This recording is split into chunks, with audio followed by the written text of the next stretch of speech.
ఈరోజు చూస్తున్నారు మైనారిటీ వర్గాలు వైసీపీ ప్రభుత్వం మీద ఎంత వ్యతిరేకంగా ఉన్నారు. ఆ మహిళలు చెప్పేటువంటి మాటలు ఇక్కడ ఏ రకమైనటువంటి హామీలు నెరవేర్చడం, ముస్లిం మైనారిటీలకు ఇస్లామిక్ బ్యాంక్ పెడతానని చెప్పి మోసం చేయడం, వారికి దుల్హన్ పథకం ₹1,00,000 ఇస్తానని నామం పెట్టడం, అదే రకంగా ఇమాములకు మౌజములకు జీతభత్యాలు పెంచుతానని చెప్పి నామం పెట్టడం, ఏ ఒక్క ఈద్గాలకు కానీ షాదీఖానాలకు కానీ ఎక్కడ కూడా నిధులు కేటాయించకపోవడం, ఇవన్నీ అదే కాకుండా గతంలో వచ్చే రంజాన్ తోఫా నిలిపివేయడం, ఇలా చెప్పుకుంటూ పోతే అనేక మోసాలు చేసిన జగన్మోహన్ రెడ్డి ప్రభుత్వం మీద విసిగి వేసారిపోయారు. రానున్నటువంటి ఎన్నికల కురుక్షేత్రం మే 13వ తేదీన ముస్లిం మైనారిటీ సోదరులంతా ఒకటే నిర్ణయం చేస్తున్నారు. ఈ ప్రభుత్వం 130 సార్లు బటన్ నొక్కినా అని చెప్పి కేవలం మాటలు తప్ప సంక్షేమం ముసుగులో అభివృద్ధిని చంపేసింది. అదే రకంగా సంక్షేమం గొప్పగా చేస్తున్నాం, ఇంటింటికి ₹1,00,000 వస్తున్నాయని చెప్పి అక్కడ కూడా మోసం చేసింది. కాబట్టి మే 13వ తేదీన కూటమి అభ్యర్థులైన మమ్మల్ని అందరినీ కూడా విజయకేతనంతో సైకిల్కు ఓటు వేసి ఎమ్మిగనూరు నియోజకవర్గం నుంచి తెలుగుదేశం అభ్యర్థిగా కూటమి అభ్యర్థిగా జయనాగేశ్వరిని గెలిపిస్తాం. అదేవిధంగా ఎంపీగా బస్తిపాటి కురవ నాగరాజు కూడా గెలిపించబోతున్నారని చెప్పి వారు చెప్పడం జరుగుతోంది. ఏదైతే వైసీపీ పార్టీకి రాజకీయ సమాధి కట్టడం మాత్రం ఖాయమని చెప్పి కామెడీ చేశారు సార్. ఏమని ఇప్పుడు కూటమిలోనే మీరే సరిగ్గా లేరు, ఎక్కడ గెలుస్తారు వాళ్ళు అన్నట్టుంది సార్. కూటమిలో మేము సరిగ్గా లేదని దానికి ఎట్లా ఉందంటే ఇక్కడ పక్కన ఉన్నటువంటి ఏ కూటమిలో ఉన్నా మేమందరం కలిసే చేస్తున్నాం. వ్యక్తిగతంగా ఎవరైనా చిన్న చిన్న సమస్యలున్నా మాట్లాడుకుంటాం తప్ప మా కూటమిలో ఉండే కార్యక్రమాలకు వారి కాన్సన్ట్రేషన్ అంతా మా కుటుంబం మీద పెట్టి మీ లోపల ఉండేటువంటి తప్పులు అంటే సొంత చెల్లెలు జగన్మోహన్ రెడ్డి కుటుంబమే సరిగ్గా లేదు. మా కుటుంబం గురించి మాట్లాడే ముందు జగన్మోహన్ రెడ్డి సొంత కుటుంబమే సరిగ్గా లేదు. సొంత చెల్లెలు ఈరోజు కొంగు చాచి అడుగుతా ఉంది ఓట్లు వేయొద్దండి. మరి వారిని చెప్పుకోవాలి ముందుగా రేణుకమ్మ గారు. వారి కుటుంబంలో ఉండేటువంటి సొంత చెల్లెలే ఈరోజు జగన్కు ఓటు వేయొద్దని చెప్తా ఉందంటే ఇంకా ఏ రకంగా మీరు కూటమి గురించి మా గురించి మాట్లాడతారో ఒకసారి అర్థం చేసుకోవాలా. రాష్ట్ర ప్రజలకు అంతా అర్థమైపోయింది. మీ డ్రామాలు, మీ మాటలు, మీ కూటములు, సింపతి ఏదైతే మీరు చెప్పే డ్రామాలు, గులికిరాయి డ్రామాలు, కోడికత్తి డ్రామాలు అన్నీ అర్థమైపోయినాయి. కాబట్టి మీరు ఎన్ని చేసినా ఎన్ని మాటలు మాట్లాడినా మీరు చేసేటువంటి కుట్రల్లో భాగమే ఇవన్నీ కూడా. ఈ కుట్రలు ప్రజలు గమనించారు. రేపు మీకు వైసీపీకి రాజకీయ సమాధి కట్టడం ఖాయం.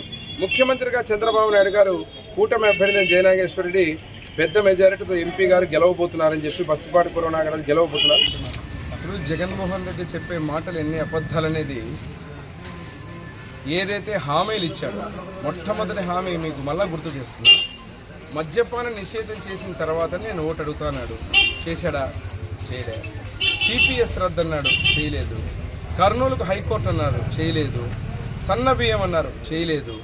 అదే రకంగా ఏ అబద్ధాల హామీలతో అబద్ధాలు మాట్లాడాడో మొన్నటి వరకు జగన్మోహన్ రెడ్డి వైనాట్ 175 చెబుతూ ఈరోజు మా ఎమ్మెగనూరు గడ్డ మీద వచ్చి అభ్యర్థి రేణుకమ్మ గారి తల మీద చేయబెట్టి ఏం చెప్పారు?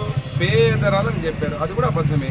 కాబట్టి ఈ అబద్ధాలతోటి వారు చెప్పే ప్రతి మాట ప్రజలకు అర్థమైపోయింది. గతంలో ఎలక్షన్ వచ్చిందంటే జగన్మోహన్ రెడ్డి గారికి గాయం కావాలా, పోయినసారి కోడికత్తి, ఈసారి గులకరాయి, అంటే ఇవన్నీ ప్రజలు గమనిస్తున్నారు.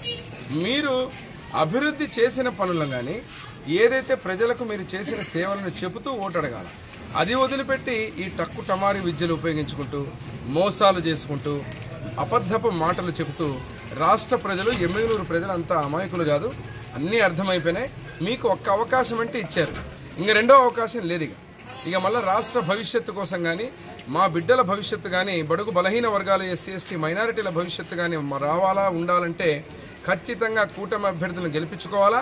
ముఖ్యమంత్రిగా చంద్రబాబు నాయుడు గారు కావాలనేది రాష్ట్ర ప్రజలు సిద్ధంగా ఉన్నారు. సంక్షేమ పథకాలే మమ్మల్ని గెలిపిస్తాయని మీరు చెప్పే సంక్షేమ పథకాలు ఈరోజు ఏ ఇంటికి పోయినా ఏ ఆడకూతురుని అడిగినా బటన్ నొక్కినా ₹1,00,000 పడినాయని చెప్తున్నారు. వాళ్ళని అడుగుదాం, ఇక్కడ ఎదురుగున్నారు. ఎక్కడన్నా ₹1,00,000 డబ్బులు పడినాయి అడగండి. నేను ఇంటింటికి ప్రచారం చేస్తున్నా, ప్రతి ఒక్కరి దగ్గర పోతున్నా. కేవలం ఈరోజు మాయ మాటలు చెబుతూ ₹1,00,000 పడినాయని చెప్తున్నారు. ఏం తల్లి ఎక్కడైనా ₹1,00,000 నీకు బటన్ నొక్కితే పన్నాయమ్మా?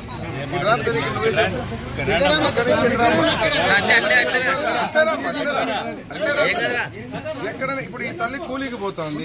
ఈరోజు కూలీకి పోయే వ్యక్తులు ఈరోజు కేవలం మాటలు మాట్లాడుతూ కనీసం ఇప్పుడు ఏమో తల్లి మేమేం ప్రచారం ఏ పార్టీ కాదు, ఎక్కడన్నా నీకు 5 ఏళ్లలో ₹1,00,000 నీకు డబ్బులు పడినాయమ్మా? ఈ జగన్ ప్రభుత్వం వచ్చినాక మళ్ళీ నీ ఇంట్లో చెత్తకు పన్ను వసూలు చేస్తున్నారా నెల? మళ్ళీ ఇది నిజం కాదా? మీరు చెప్పే సంక్షేమం ఏమంటే 130 సార్లు బటన్ నొక్కినా అనుకుంటున్నారు, కానీ మీరు మా పీకలు నొక్కినారు. ఇక్కడ ప్రతి ఒక్కరిని ఇబ్బంది పెట్టి పన్నుల మీద పన్నులు వసూలు చేసి ఇంటింటికి పెన్షన్ అని చెప్పి ఒకే పెన్షన్ చేసి తాతకొస్తే అవ్వకు రాదు, అవ్వకొస్తే తాతకు రాదు. 9 సార్లు కరెంటు ఛార్జీలు పెంచి ఈరోజు పన్నుల మీద పన్నులేసి పేదవాళ్ళు నడ్డి విరగొట్టిన ప్రభుత్వం జగన్మోహన్ రెడ్డి ప్రభుత్వం. ఎక్కడుంది సంక్షేమం? కేవలం సంక్షేమ ముసుగులో అభివృద్ధిని చంపేశారు. పిడికను మన్నేసిన పాపాన కూడా ఇక్కడ. కాబట్టి ఒకటే చెప్తున్నాం, రాష్ట్ర ప్రజలు అందరూ సిద్ధంగా ఉన్నారు. సూపర్ 6 పథకాలతో మీరు బయటలేకపోతున్నారు. ఖచ్చితంగా ఈ రోజు మేము చేసిన పనిని చెప్తున్నాం, మేము చేసిన అభివృద్ధిని చూపుతున్నాం. ఈ రోజు వైసీపీ నాయకులు నడుచుకుంటూ పోతూ ఎమ్మెగనూరులో ఓట్లు అడుగుతున్నారంటే అవన్నీ తెలుగుదేశం హయాంలో వేసిన రోడ్లే, మేము పెట్టిన లైట్లే. ఈ రోజు ప్రతి అభివృద్ధి కార్యక్రమాలు ఈ రోజు మేము చేసింది తప్ప ఏమీ చేయలేదు. సంక్షేమం ఏదైతే మీరు చెప్తున్నారో మీరు చెప్పే బూటకపు సంక్షేమం కాదు, చెప్పామంటే చేస్తాం. చేసేటువంటి సంక్షేమాన్ని ప్రజలకు చెప్తూ వారికి విశ్వాసం కలిగించేలా చెప్పి ప్రతి ఒక్కరు కూడా నమ్ముతున్నారు. ఈరోజు ఎంతమంది వేల మంది రైతులు అమరావతిలో రాజధానికి భూములు ఇచ్చారంటే ఎవరిని నమ్మించారు?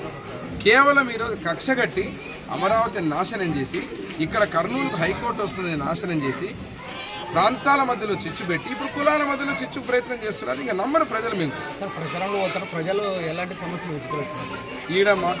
ఈ ఎమ్మెనూరు టౌన్లో ఈరోజు చూస్తే మీరు వాళ్ళ ఇంటి ముందు కాలువలు శుభ్రం చేసే దిక్కు లేదు. అదే రకంగా ఈగలు దోమలతో వ్యాధులు బాధన పడి ఇబ్బంది పడుతున్నారు, డెంగీ జ్వరాలతో పిల్లలు. ఒక పక్క పిచ్చి కుక్కలు ఎక్కువైపోయి రోడ్ల మీద ఇష్టం వచ్చినట్టు కుక్కలు తిరుగుతూ ఉంటే మనుషుల కంటే కుక్కలు ఈరోజు ఇబ్బంది పడుతూ ఉంటే పట్టించుకుని నాదుడు లేడు.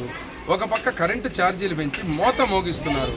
₹150 వచ్చే బిల్లు ఈరోజు ₹1000. ఇట్లా పనులు చేసుకుని దిన కూలీలకు పోయే వాళ్ళు 200 వచ్చే వాళ్ళకి 2000. ఎట్లా కడతారు? వాళ్ళ బాధలు దేవుడికి ఎరక.